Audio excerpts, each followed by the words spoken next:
বিসমিল্লাহির রহমানির রহিম। প্রিয় উচ্চ মাধ্যমিক শ্রেণীর বিজ্ঞানের ছাত্রছাত্রীবৃন্দ,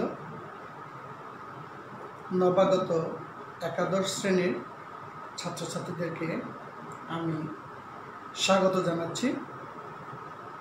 ডক্টর মোহাম্মদ আব্দুল কুদ্দুস, সহকারী অধ্যাপক, রসায়ন বিভাগ, কুমিল্লা ভিক্টোরিয়া সরকারি কলেজ। তোমরা কিছুদিন আগে উচ্চ মাধ্যমিক শ্রেণীর একাদশ বিজ্ঞান গ্রুপে ভর্তি হয়েছ।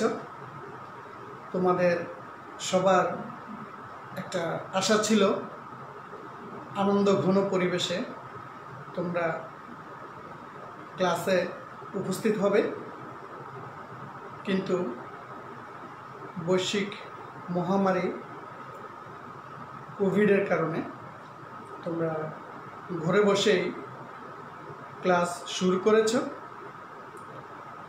আমি তোমাদের সাথে আজকে রসায়ন প্রথম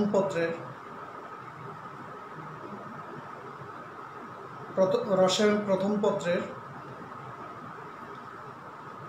গুণগত রসায়নের ক্লাস নিব। আমার ক্লাসটি অষ্টম লেকচার। এর মধ্যে তোমরা 7টি লেকচার পেয়েছ আমাদের বিভিন্ন স্যার এবং ম্যাডামের। ইতিমধ্যে তোমরা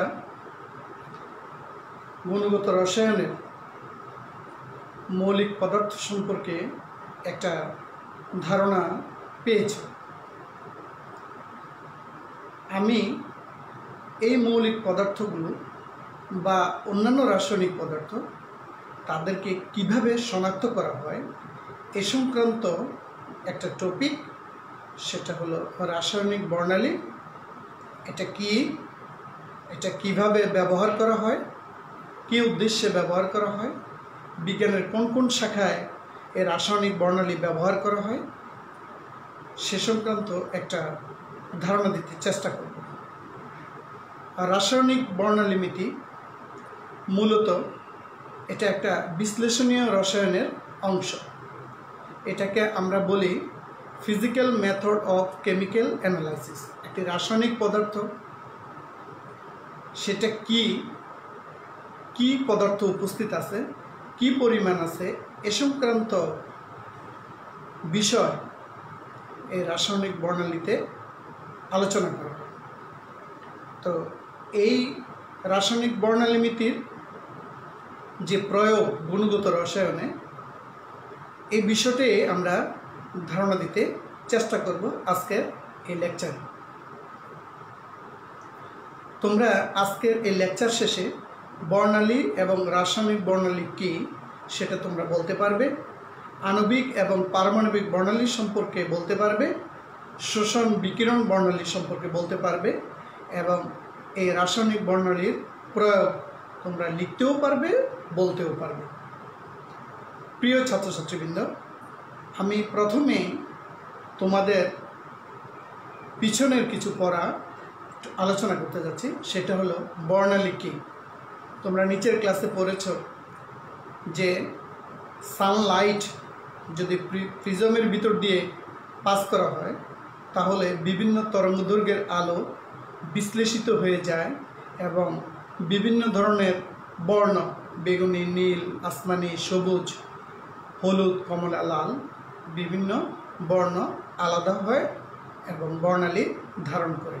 তো বর্ণালী বলতে আমরা নিচের ক্লাসে এতটুকুই জেনেছি, কিন্তু যেহেতু ক্লাসটা উচ্চ মাধ্যমিক শ্রেণী, তোমরা সে জায়গায় বসে থাকলে হবে না। আমরা বর্ণালী বলতে এখানে বৃহত্তর পরিসরে আমরা বুঝতে চেষ্টা করব।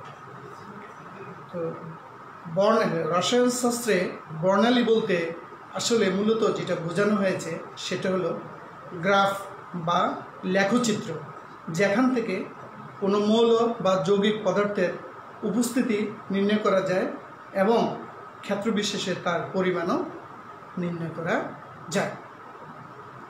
এবং এই বর্ণালীমিতি আমরা যখন স্টাডি করতে যাব, আমাদেরকে প্রথমে যে বিষয়টা মাথায় আনতে হয় সেটা হলো তড়িৎচুম্বকীয় বিকিরণ বা ইলেকট্রোম্যাগনেটিক রেডিয়েশন। এই রেডিয়েশনটা আসলে কি?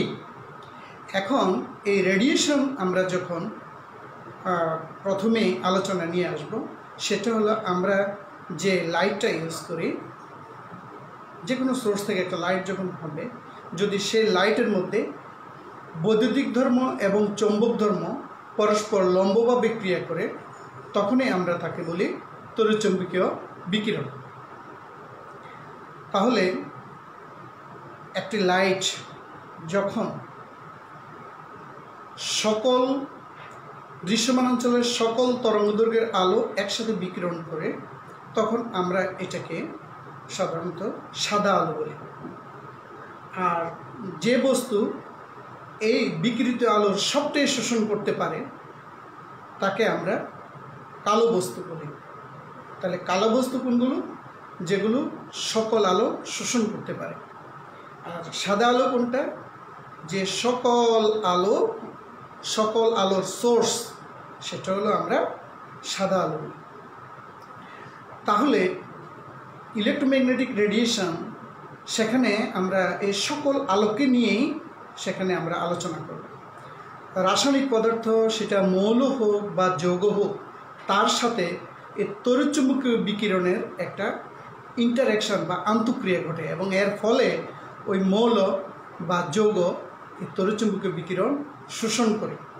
এই শোষিত এবং অথবা বিকিরিত শক্তির পরিমাণকে আমরা শোষিত বা বিকিরিত তড়িৎচুম্বকীয় বিকিরণের তরঙ্গদৈর্ঘ্য বা ফ্রিকোয়েন্সির বিপরীতে যদি লেখচিত্র অঙ্কন করি, যে রেখা বা ব্যান্ড পাওয়া যায়, এগুলোকে আমরা রাসায়নিক বর্ণালী বলি। তাহলে এখানে আমরা রাসায়নিক বর্ণালীর যে সংজ্ঞাটা দিলাম, এখান থেকে বোঝা যাচ্ছে যে বর্ণালীগুলো দুই রকমের হয়, রেখা বর্ণালী এবং ব্যান্ড বর্ণালী। এই রেখা বর্ণালী কীরকম? জাস্ট এখানে আমরা উলম্ব রেখা পাবো। আর ব্যান্ড বর্ণালী বোঝা যাচ্ছে কি, যে এখানে একটা চূড়া থাকবে, ব্যান্ড বা চূড়া থাকবে। তো সাধারণত পারমাণবিক বর্ণালীগুলো হয় তোমার রেখা বর্ণালী এবং আণবিক বর্ণালীগুলো হয় ব্যান্ড বর্ণালী। আমি তোমাদের সাথে প্রথমে যে বিষয়টা একটু ক্লিয়ার করতে চাই, রেখা বর্ণালী কীরকম হয় বা ব্যান্ড বর্ণালী কীরকম হয়, দুটাকে আমরা আলাদা আলাদা করে আলোচনা করতে চাই। রেখা বর্ণালী সাধারণত তোমার দুই রকমের হয়। একটা হলো শোষণ রেখা বর্ণালী, আর একটা হলো বিকিরণ রেখা বর্ণালী। ইংরেজিতে বলা হয় absorption line spectrum, emission line spectrum. দুই রকমের হয়ে থাকে। যেটা অ্যাবজর্পশন লাইন স্পেকট্রাম, সেক্ষেত্রে দেখা যাচ্ছে কি, যে রাসায়নিক পদার্থটা, মৌলটা, উত্তেজিত মৌলটা, শীতল মৌলটা মানে লাইট থেকে ইলেকট্রোম্যাগনেটিক রেডিয়েশন শোষণ করে, এবং যতটুকু শোষণ করে তার বাকিটা সে বিকিরণ করে। এই বিকিরিত শক্তিটাকে আমরা ডিফ্র্যাকশন গ্রেটিং বা নিকল প্রিজমের ভিতর দিয়ে যখন আমরা পাস করব, তখন দেখা যাবে কি, সেটা সম্পূরক তরঙ্গদৈর্ঘ্যের শোষিত হওয়ার পর বাকি যেটা থাকে সম্পূরক তরঙ্গদৈর্ঘ্যের সে আলোটা ডিফ্র্যাকশন গ্রেটিং বা নিকল প্রিজমের ভিতর দিয়ে পাস হয়ে সেই আলোটা ইলেকট্রিক সিগন্যালে পরিণত হয় এবং কতগুলো উজ্জ্বল, কতগুলো ডার্ক রেখার সৃষ্টি করে। তাহলে এই যে রেখা, এগুলো হলো শোষণ বর্ণালী। তাহলে বোঝা যাচ্ছে কি, মৌলের ইলেকট্রন শক্তি শোষণ করে সোর্স থেকে, তড়িৎচুম্বকীয় বিকিরণ শোষণ করে, শোষিত আলোর সম্পূরক অংশটা ছেড়ে দেয়, স্লিট বা ডিফ্র্যাকশন গ্রেটিং যাই বলুন এখানে, এর ভিতর দিয়ে যখন যন্ত্রের মধ্যে প্রবেশ করে অবশিষ্ট আলোটা, সেটা বৈদ্যুতিক শক্তিতে পরিণত হয় এবং সেটা ডিটেক্টরে গিয়ে রেখা সিগন্যাল আকারে রেকর্ড হয়। এবং এই ধরনের শোষণ বর্ণালীর রেখাগুলো হয় তোমার ডার্ক প্রকৃতির। এটা ওই মৌলের প্রকৃতি অনুসারে এক একটি মৌল এক একটি তরঙ্গ সংখ্যায় কতগুলো সুনির্দিষ্ট রেখা সৃষ্টি করে। তা আমরা সাধারণত মৌল শনাক্তকরণের ক্ষেত্রে এই ধরনের শোষণ পারমাণবিক বর্ণালী আমরা ইউজ করি। একইভাবে আমরা দেখব যে বিকিরণ বর্ণালী সেটা কোনটা। সেটা হলো যে একটা মৌল যখন গ্যাসীয় অবস্থা থাকবে তার মধ্যে যদি আমরা তড়িৎচুম্বকীয় বিকিরণ অ্যাপ্লাই করি, প্রথমে ওই মৌলর ইলেকট্রনগুলো শক্তি শোষণ করে। এই শোষিত শক্তিটা এই সামান্য সময় ব্যবধানে সে বিকিরণ করে। আর এই বিকিরিত তড়িৎচুম্বকীয় বিকিরণটা ডিফ্র্যাকশন গ্রেটিং বা নিকল প্রিজমের ভিতর দিয়ে পাস হয়ে যখন যন্ত্রের ডিটেক্টরে যায় তখন এই আলোটা ইলেকট্রিক সিগন্যালে পরিণত হয় এবং শেষ পর্যন্ত রেকর্ডারে বর্ণালী ধারণ করে, রেখা বর্ণালী ধারণ করে। এবং এই বিকিরিত বর্ণালী যেটা দেখা যায়, রেখা বর্ণালীগুলো, এগুলো সাধারণত উজ্জ্বল হয়। তাহলে আমি প্রথমে যেটা বলছি, শোষণ বর্ণালীগুলো ডার্ক হয় আর বিকিরণ বর্ণালীগুলো উজ্জ্বল হয়। আমরা এই রেখা বর্ণালী মৌলের ক্ষেত্রে দুই ধরনের এই রেখা বর্ণালী পাই, যার সাহায্যে আমরা একটা মৌল শনাক্ত করতে পারি। এরপরে আমরা আসি আর দ্বিতীয় যে বর্ণালীর কথা বললাম, এগুলোকে বলা হয় ব্যান্ড বর্ণালী। ব্যান্ড বা চূড়া, তার মানে তার একটা পাদবিন্দু থেকে রেখাটা উপরের দিকে উঠে আবার নিচের দিকে নামে, অথবা আমরা নিচের দিকেও দেখাতে পারি, অথবা উপরে নিচে দুদিকেও হতে পারে। এগুলো তোমরা উপরের ক্লাসে উঠলে এই ধরনের পাবা, দেখবা তোমরা আইআর বর্ণালীগুলো ব্যান্ড স্পেকট্রাম নিচের দিকে সাধারণত ড্র করা হয়। আবার তোমরা ইউভি যেগুলো, এগুলো উপরের দিকে ড্র করা হয়। আবার এনএমআর সেটা উপরের দিকে ড্র করা হয়। ইএসআর বর্ণালী উপরে নিচে ডেরিভেটিভ কার্ভ বলে দুদিকেই ব্যান্ড বর্ণালী শো করা হয়। তাহলে আমরা ব্যান্ড বা চূড়া এগুলো আমরা দেখতে পাবো কোথায়? আণবিক বর্ণালীর ক্ষেত্রে। এখন এই যে রাসায়নিক বর্ণালীগুলো ধারণ করছে, সাধারণত তড়িৎচুম্বকীয় বিকিরণের সেই গামা রশ্মি থেকে শুরু করে রেডিও তরঙ্গ পর্যন্ত, গামা রশ্মি, এক্স রে, ইউভি, ভিজিবল, তারপরে আইআর, মাইক্রোওয়েভ, রেডিও তরঙ্গ, এই সকল তড়িৎচুম্বকীয় বিকিরণের এই অঞ্চলের যে শক্তিগুলো আছে, এই এক একটা বর্ণালী মিতির ক্ষেত্রে এক এক অঞ্চলের এই তড়িৎচুম্বকীয় বিকিরণ সাধারণত আমরা ব্যবহার করি। তো যাই হোক, তোমাদের ইন্টারমিডিয়েট ক্লাসে অত ডিটেলস নাই, তারপরেও যতটুকু আছে আজকের ক্লাসে আমি তোমাদেরকে সে ধারণাটা দিতে চেষ্টা করব। আমি একটু আগে তোমাদের সাথে বিশেষ করে পারমাণবিক শোষণ এবং বিকিরণ বর্ণালী সম্পর্কে একটু ধারণা দিয়েছি, এবং কিভাবে পদার্থ শক্তি শোষণ করে, এবং শোষিত শক্তির সম্পূরক শক্তি সে বিকিরণ করে, যেটা ডিফ্র্যাকশন গ্রেটিংয়ের ভিতর দিয়ে ডিটেক্টরে যায়, এবং সেই লাইটটা তড়িৎচুম্বকীয় বিকিরিত শক্তিটা কিভাবে ডিটেক্টর ইলেকট্রিক সিগন্যালে পরিণত করে এবং সেটা রেকর্ডারে গিয়ে ইলেকট্রিক সিগন্যালটা কতগুলো রেখা বা ব্যান্ড আকারে প্রদর্শন করে। এই বিষয়টা, এটা হলো রাসায়নিক বর্ণালীমিতির একটা জেনারেল ফর্মুলা বা জেনারেল সিস্টেম। এটা আমি তোমাদেরকে এতক্ষণ বললাম। তা আমি এখন তোমাদেরকে একটু দেখাবো যে পারমাণবিক শোষণ বর্ণালী যে যন্ত্র, অ্যাটমিক অ্যাবজর্পশন স্পেকট্রোফটোমিটার, এটা কেমন, এটা আমি তোমাদেরকে একটু দেখাতে চাই। এবং সেখানে দেখা যায় যে গ্যাস চেম্বার থাকে, অ্যাটোমাইজার থাকে, সেখানে দৃশ্যমান আলোর মধ্যে যখন কোনো তরল মাধ্যম থেকে নিম্নচাপে গ্যাসীয় ফর্মে স্প্রে করা হয় অ্যাটমযুক্ত পদার্থগুলোকে, সেগুলো অ্যাটোমাইজারে গিয়ে পরমাণুতে পরিণত হচ্ছে এবং সে পরমাণুর বহিস্থ ইলেকট্রন শক্তি শোষণ করে উত্তেজিত হয় এবং যন্ত্রের মাধ্যমে এই বর্ণালী ধারণ করে। তো যাই হোক, এই সমস্ত যন্ত্রপাতি আমাদের বাংলাদেশে আমরা সাধারণত খুব কমে এগুলো ইউজ করতেছি, কারণ আমাদের তো সীমাবদ্ধতা আছে, এটা তোমরা সবাই বুঝো। তবে তোমরা যদি ইউটিউব দেখো তাহলে দেখবা যে অ্যাটমিক অ্যাবজর্পশন স্পেকট্রোফটোমিটার ইউজ করে কিভাবে একটা মৌলের উপস্থিতি এবং পরিমাণ নির্ণয় করা হয় সেগুলো সেখানে ডিটেলস আছে, কিন্তু তোমাদের সিলেবাসে কিন্তু অতটুকু নাই। এবং সাধারণত উচ্চতর গবেষণার ক্ষেত্রে এগুলো আমাদের দেশে ইউজ করে, কিন্তু উন্নত দেশে অ্যাডভান্স লেভেলে কিন্তু এগুলো করানো হচ্ছে, প্র্যাকটিক্যাল করানো হচ্ছে। ওকে, তারপরে আমরা আরেকটা যন্ত্র, এই যে সাধারণত ইলেকট্রনীয় বর্ণালী, যেটা এরকম একটা যন্ত্র তোমাদেরকে আমি দেখাতে চাচ্ছি।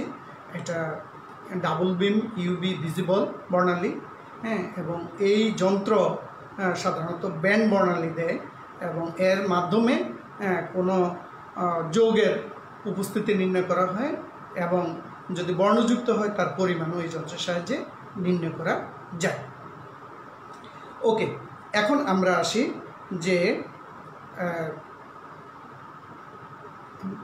আমরা ইউভি ভিজিবল রশ্মি ব্যবহার করে কিভাবে জাল টাকা এবং জাল পাসপোর্ট আমরা শনাক্ত করতে পারি। তোমরা জানো যে সাধারণত যে অরিজিনাল যে পাসপোর্ট তার ভিতরে কিন্তু গোপন এক ধরনের সুতা থাকে, হ্যাঁ, এবং আমাদের যে কারেন্সি যে নোট 1000 টাকা, 500 টাকা, 100 টাকা বা অন্যান্য টাকাগুলোর মধ্যেও মোটামুটি সবগুলোর মধ্যে একদম গোপন সুতা থাকে এবং ওই টাকার ভিতরে ফসফর জাতীয় উপাদান দ্বারা তৈরি গোপন কালি, হ্যাঁ, সেখানে সন্নিবেশিত থাকে, সেখানে ঢুকানো থাকে, যেটা জাল টাকার মধ্যে ওই ধরনের ফসফর জাতীয় পদার্থ সাধারণত থাকে না। এখন আমরা যদি অরিজিনাল পাসপোর্ট বা টাকার ভিতরে আমরা যদি ইউভি রশ্মি যদি আমরা সেখানে প্রক্ষেপণ করি, তাহলে দেখা যাবে কি ওই যে ফসফর জাতীয় যে পদার্থগুলো আছে তারা কি করে, তারা এই ইউভি রশ্মিটাকে প্রথমে ফসফর জাতীয় উপাদানগুলো শোষণ করে নেয়। শোষণ করলে কি হয়, সে কিছু শক্তি আটকে রাখে, তাহলে বাকি শক্তিটা কি করে, সে রেডিয়েট করে, মানে সে ছেড়ে দেয়। তো এর ফলে যে শক্তিটা শোষণ করে তার তরঙ্গদৈর্ঘ্য ইউভি অঞ্চলের কম, আর যেটা ছেড়ে দিচ্ছে শোষণের ফলে অবশিষ্টটা ছেড়ে দিচ্ছে তার তরঙ্গদৈর্ঘ্য বেশি, শক্তি কম। তখন দেখা যাচ্ছে কি টাকাটাকে আমরা যে কালারে দেখার কথা, যে কালারে আমরা টাকাটা নর্মালি দেখার কথা, আমরা ভিন্ন বর্ণের আকারে সেই অরিজিনাল টাকাটাকে বা পাসপোর্টটাকে আমরা দেখি। কারণ ওই যে ফসফর জাতীয় উপাদানটা শক্তি শোষণের ফলে দেখা যাচ্ছে কি অবশিষ্ট যে শক্তিটা আমাদের দৃষ্টিগোচর হচ্ছে, হ্যাঁ, সেটা তরঙ্গ দৈর্ঘ্য ভিন্ন হওয়ার কারণে, ভিজিবল রেঞ্জের হওয়ার কারণে সেটাকে আমরা ভিন্ন বর্ণ আকারে দেখি।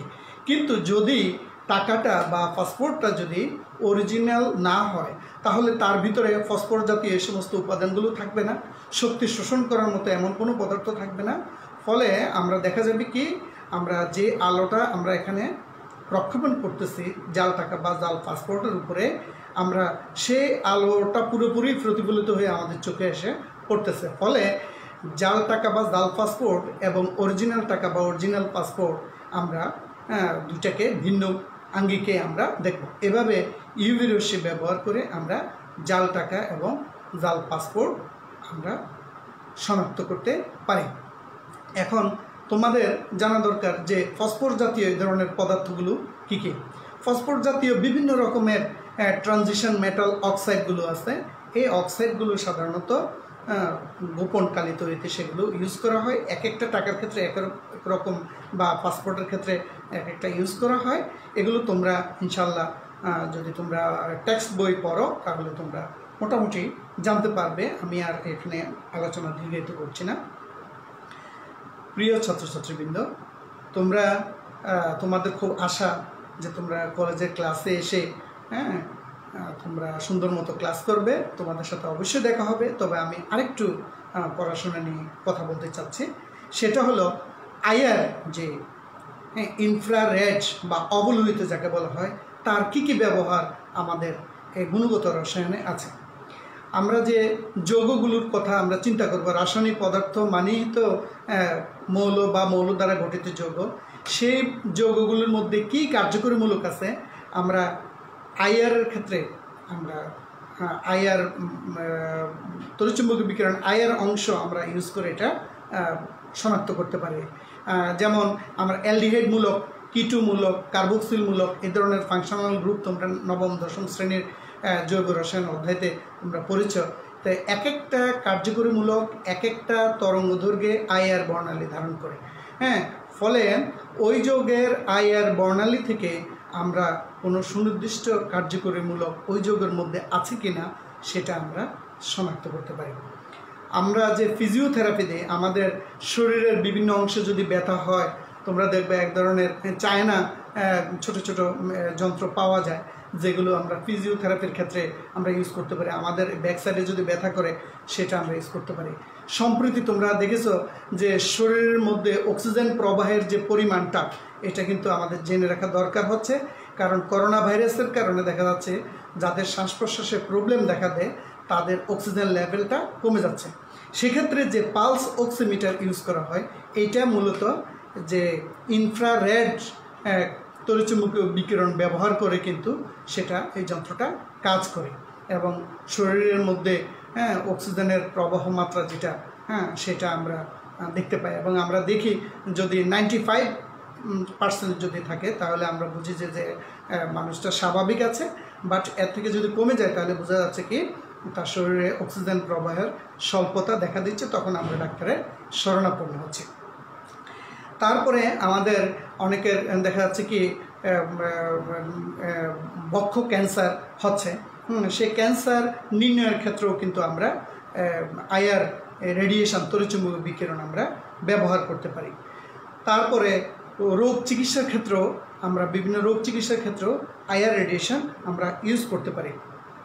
মস্তিষ্কের যে রক্তের ভিতরে যে হিমোগ্লোবিন থাকে, সেই হিমোগ্লোবিনে অক্সিজেনের পরিমাণ কত সেটাও আমরা কিন্তু নির্ণয় করতে পারি আইআর রেডিয়েশনের সাহায্যে। আইআর থেরাপি করে বেশ কিছু চিকিৎসা সেখানে কিন্তু করা যায়। এগুলো তোমরা ডিটেলস বিভিন্ন বইতে তোমরা পাবে, তোমরা টেক্সট বই ফলো করবে তাহলে তোমরা অনেক কিছু জানবে। এক একটা অঞ্চলের আইআর রেডিয়েশনের আবার বিভিন্ন অঞ্চল আছে, নিকট আইআর মানে যেটাকে বলা হয় কি নিয়ার ইনফ্রারেড ফার ইনফ্রারেড, তো এরকম বিভিন্ন অঞ্চলের যে আইআর যেটা আইআর রেডিয়েশন, সেই রেডিয়েশনের কিন্তু প্রয়োগ আছে। তারপরে আমরা যেটা বিশেষ গুরুত্বপূর্ণ তোমাদের সিলেবাসের অংশ, ওই টপিকটা আমি আলোচনা করে আজকের লেকচার শেষ করব। সেটা কি এমআরআই, মেডিকেল সায়েন্সে আধুনিক চিকিৎসা শাস্ত্রে এটার যথেষ্ট প্রয়োগ কিন্তু আছে। এমআরআই যেটাকে বলা হয় ম্যাগনেটিক রেজোন্যান্স ইমেজিং। তো এই ম্যাগনেটিক রেজোন্যান্স, তাহলে তোমাদের ম্যাগনেটিক এখানে একটা শব্দ, রেজোন্যান্স একটা শব্দ, আর ইমেজ তো জানো প্রতিচ্ছবি। তাহলে এই ম্যাগনেটিক রেজোন্যান্স ইমেজিং বা এমআরআই এটা কিভাবে ধারণ করে এবং সেটার প্রয়োগটা কোথায়, এটা এখন আমাদের সর্বশেষ আলোচনার বিষয়। এমআরআই সাধারণত এনএমআর, কেমিস্ট্রিতে একটা বিষয় আছে বর্ণালী মিতির মধ্যে, সেটা হলো এনএমআর, নিউক্লিয়ার ম্যাগনেটিক রেজোন্যান্স।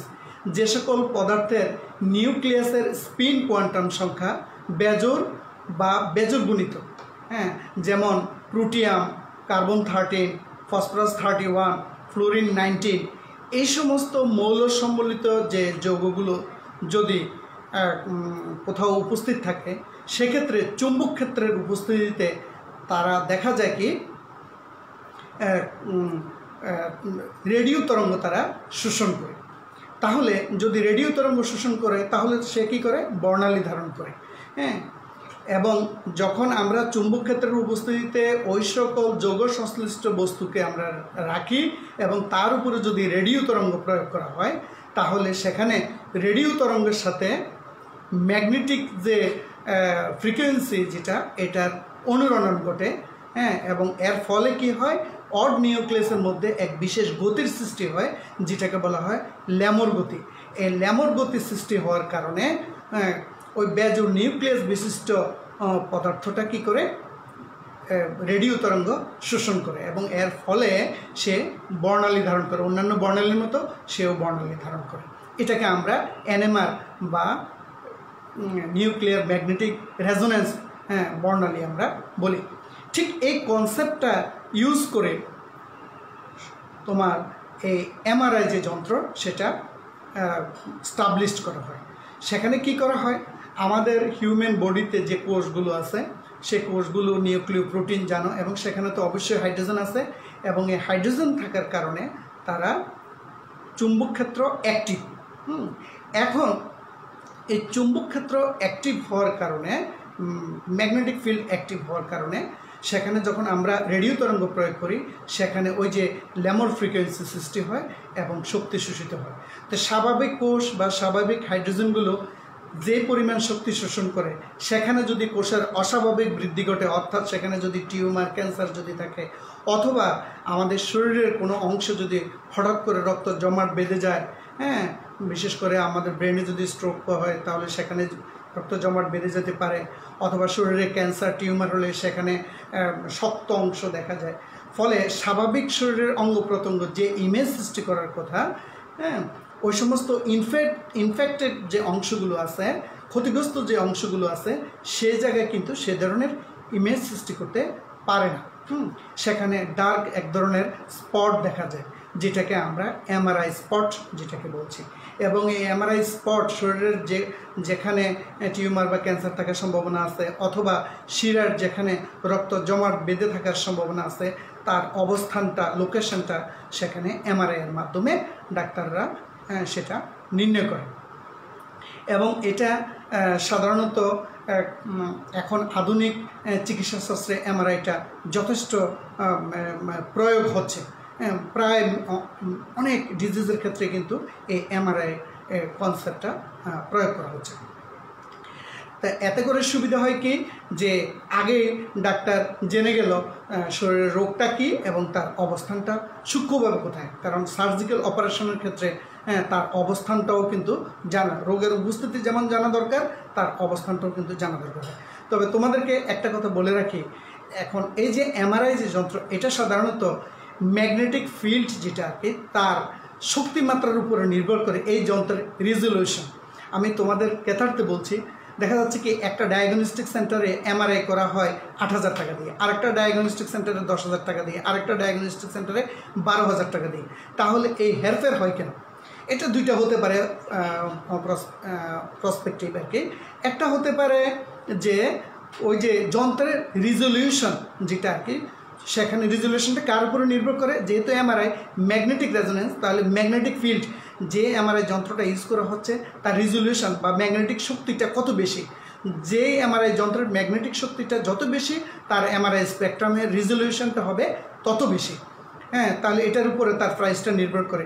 আবার কেউ তো আছে অসাধু, তাদের কথা বলে কোনো লাভ নাই, এটা মানে চিরাচরিত একটা ঘটনা আমাদের দেশের জন্য। তবে তোমরা এতটুকু মাথায় রেখো যে এমআরআইয়ের ক্ষেত্রে যে যন্ত্রটা, যে ম্যাগনেটিক ফিল্ডটা এখানে ইউজ করা হচ্ছে, তার স্ট্রেংথ এখানে একটা গুরুত্বপূর্ণ বিষয়।